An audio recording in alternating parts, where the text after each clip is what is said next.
എന്നല്ല ആരാ മനസ്സിലായില്ല. കാർത്തുമ്പി.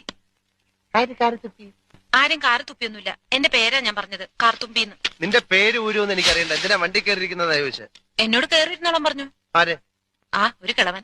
അങ്ങനെ ഒരു കിളവൻ പറഞ്ഞാ കേറിയിരിക്കാനുള്ള വണ്ടിയൊന്നുമില്ല. ഇങ്ങോട്ട് ഇറങ്ങ വേണ്ടേ? പിന്നെന്തിനാ കാശ് എണ്ണി വാങ്ങിച്ചത്? ആരെ? ഒരമ്മാവൻ. ഏതമ്മാവൻ? എനിക്കൊന്നും അറിഞ്ഞൂടാ. പോയി ചോദിക്ക്, അയാളാ ഷാപ്പിലുണ്ട്. ദേ വരുന്നു. അങ്ങോട്ട് ചോദിച്ചോളൂ, എന്താ ചോദിക്കണമെന്ന് വെച്ചാ. അമ്മാവാ, ഞാൻ എന്തൊക്കെയോ പറയുന്നു. പട്ടി മര്യാദയ്ക്ക് സംസാരിച്ച ചവിട്ടേണ്ട. ഇയാളാണോ ഈ പെണ്ണിന്റെ കാശ് വാങ്ങിച്ചത്? അമ്മാവൻ കാശൊന്നും വാങ്ങിയില്ല. താല്ലേ പറഞ്ഞ അമ്മാവൻ കാശ് വാങ്ങിച്ചത്? പിന്നെ ഇയാളാ? ഇത് എന്റെ അമ്മാവനാ. പിന്നെ അമ്മാവൻ കാശ് വാങ്ങിച്ചില്ലെന്ന് പറഞ്ഞു. അമ്മാവൻ കാശ് വാങ്ങിന്ന് പറഞ്ഞത് ശരിയാ, പക്ഷേ ഞാൻ എപ്പോഴും കാശ് വാങ്ങിച്ചു.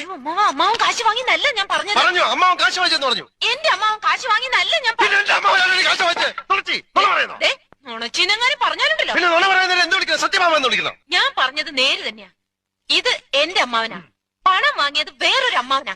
അയാൾ അയാളുടെ വണ്ടിയാന്ന് പറഞ്ഞിട്ടാ ഞാൻ കേറിയിരുന്നത്. അതൊക്കെ പോട്ടെ, ഇതൊക്കെ ചോദിക്കാൻ താനാരാ? ഞാനാരാണെന്നോ? താനാരാണെന്ന് തനിക്കറിയാമേലെങ്കിൽ താൻ എന്നോട് ചോദിക്ക് താൻ ആരാണെന്ന്. തനിക്ക് ഞാൻ പറഞ്ഞു തരാം താൻ ആരാണ്. അമ്മാവാ, എന്നിട്ട് ഞാൻ ആരാണെന്ന്